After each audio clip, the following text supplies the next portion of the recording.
Good morning, everyone. I'm out here right now with a few friends of mine on a new bike in the Santa Barbara area. Well, not there yet, actually. We are in the, I think the Moore Park area, to be honest, and we're headed up towards Ojai, Santa Barbara area. So there's so much stuff I could talk about. I haven't been making these videos, and every time I try to address why, it doesn't help. So I got lazy, you know. I enjoy riding more than I do enjoy like making the video, so I just been focused more on riding. Didn't put my feet down. That's called control.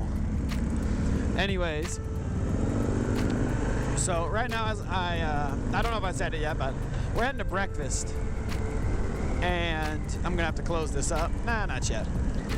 But we're headed to breakfast at the Santa Paula Airport. It's actually a really good breakfast, and it's a cool little spot because it's at an airport, and you can like walk on the tarmac and stuff. So there's a couple things I'm going to talk about while we're out here today, and I feel like it's going to go over a few videos. So the first thing is, obviously, as you can see, I'm not on Diana. And the reason why is I traded Diana in. And it's hard to say that, you know, we spent 25,000 miles together doing a lot of great stuff, but I was gonna do this project where I was like talking about the upgrades and stuff that I did on the bike. But before I did that, I really wanted to make sure I had all the little details together. And when it came down to it, you know, I think Diana was a very practical bike. Fat front tire, fat back tire. It was pretty comfortable. She was pretty comfortable. But I feel like I bought that bike based off of statistics and numbers, and not necessarily how I liked the bike or how it looked, you know. So we're stopping now. I don't like to talk at lights, but I'll, you know, continue this once we take off again. So, yeah, as I was saying, excuse me, she was a very practical bike, you know, but I think I got it based off of the numbers. It had the most lean angle, most aggressive rake. It was supposed to be the performance-orientated bike, but I liked the way she looked, you know, but there was just something about her that, I don't know, just didn't seem like it was right to like do all that work to her. And then the other, and this is the big factor, the biggest factor for me actually, was the gas tank. I had a 3.5 gallon gas tank on Diana, and on this bike, I haven't named her yet, but on this bike, I have a 5 gallon gas tank. Now, Mike has a bagger, and he has a 6 gallon gas tank, and I thought I'd be getting a 6 gallon, but it's not, it's a 5, which, you know, I'm not complaining about, because on Diana, I got 130, 150 miles if I was lucky. On this bike, I'm getting 200 miles, so I'm getting more gas. I'm not as scared of running out of gas.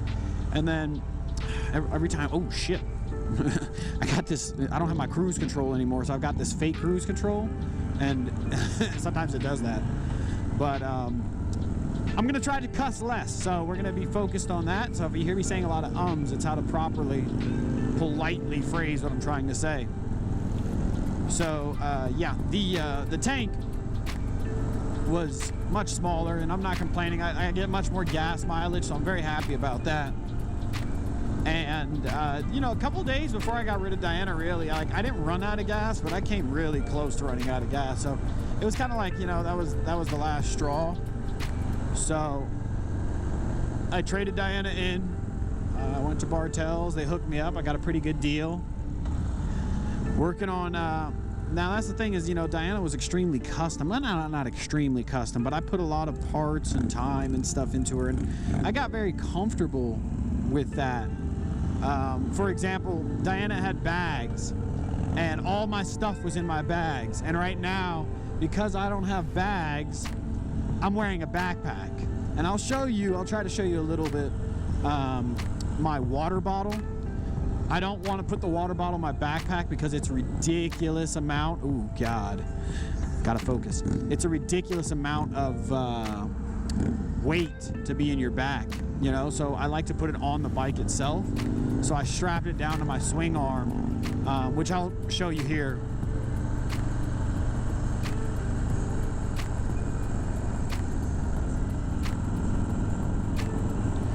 And yeah, so that's what that looks like. It does its job. I'm not upset about it. These are some beautiful homes. Jesus.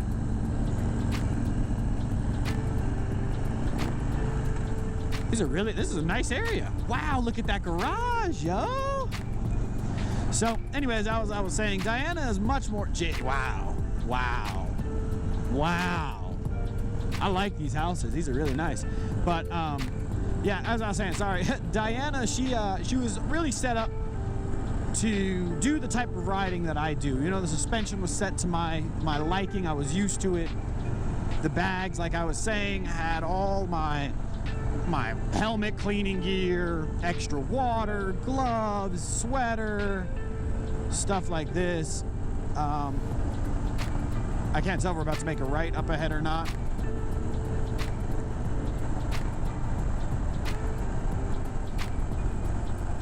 Nope, never mind.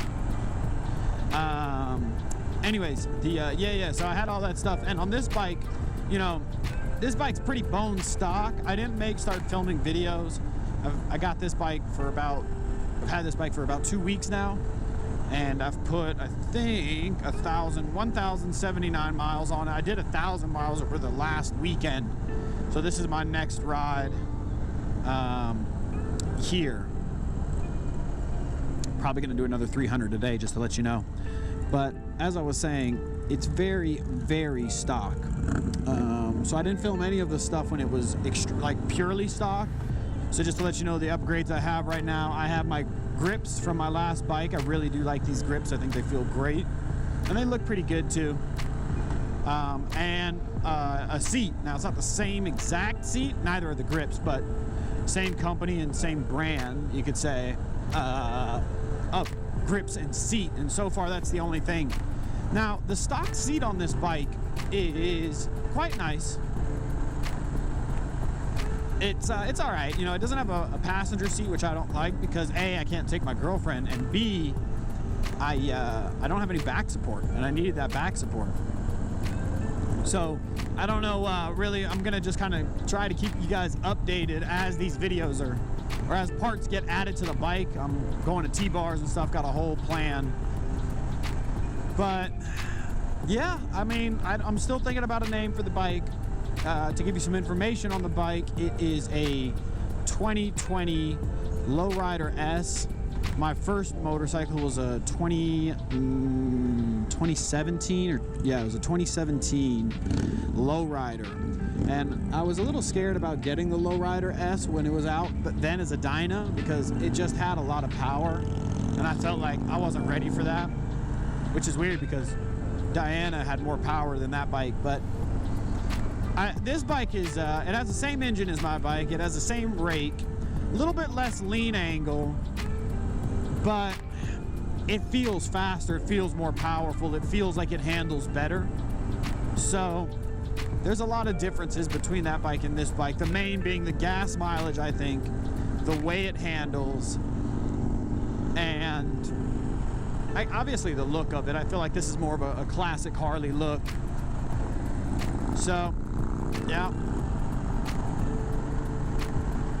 that's all I've really gotta say. Is sort of like why I traded in my bike for the 2020 Lowrider S, and I have not regretted it so far.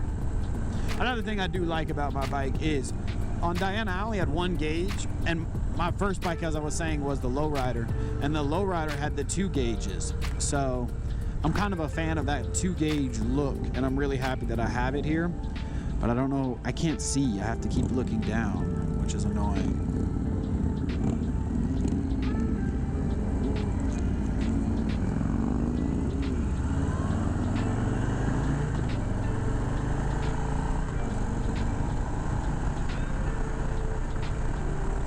Okay, so very hungry, honestly.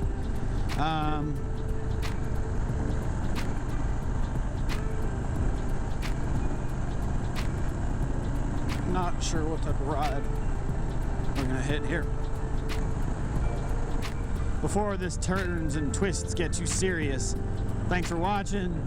Stay tuned. Hopefully some more stuff will be coming. But, you know, you guys stay safe out there and stay healthy. I'm so hungry.